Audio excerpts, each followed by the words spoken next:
recusa em cooperar com outros grupos cristãos no testemunho do Evangelho transformam a Assembleia em outra denominação? Ou talvez a igreja local mais conhecida em outra denominação? Certamente não. Pois enquanto devemos ser gratos que o Evangelho é pregado por outros grupos de cristãos, há uma série de razões pelas quais as assembleias, ou as igrejas locais, geralmente não se sentem à vontade para se juntar a eles. Se a ligação com um esforço evangelístico interdenominacional estava sendo considerado, seria bom se algumas perguntas relevantes fossem feitas. Os que pregam estão declarando todo o conselho de Deus? Esta poderia ser uma das primeiras perguntas. Os que estão pregando neste meio denominacional estão declarando todo o conselho de Deus? A participação em campanhas evangelísticas, assim chamadas, associa a Assembleia a algo que não está de acordo com o ensinamento das Escrituras? Uma segunda pergunta. Ao ligar a Assembleia com o testemunho do Evangelho de outros grupos, estaria de alguma forma ajudando nas palavras de Paulo, que encontramos em Gálatas capítulo 2, versículo 18, ou seja, a edificar novamente as coisas que destruí? Uma terceira pergunta. Essa participação na atividade evangelística extra-assembleia resultaria na edificação da assembleia local? Uma quarta pergunta.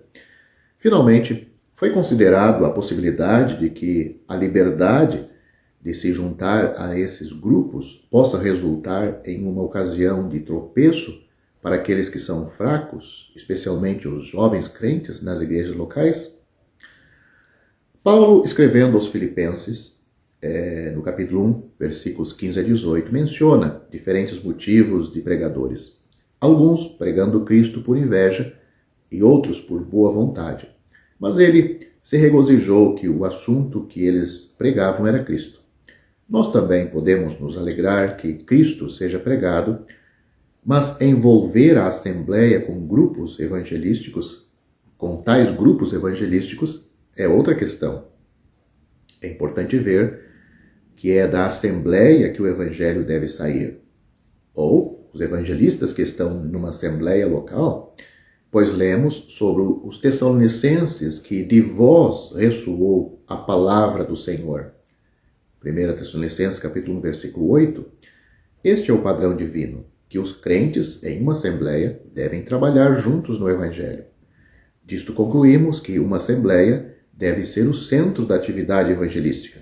Além disto, para cumprir os termos da comissão do Senhor, em Mateus capítulo 28, do versículo 18 a 20, a conquista de almas deve ser feita com o objetivo de que os convertidos progridam para o batismo e sejam recebidos, depois da salvação, eles progridam para o batismo e sejam recebidos na comunhão da Assembleia. Alguns grupos evangelísticos ou alguns grupos evangélicos não ensinam o batismo ou a verdade da separação do mundo para o crente. Eu creio que a obediência à palavra de Deus, concernente ao testemunho da Assembleia, não pode transformar uma Assembleia em outra denominação. A própria existência da Assembleia é um protesto ao denominacionalismo.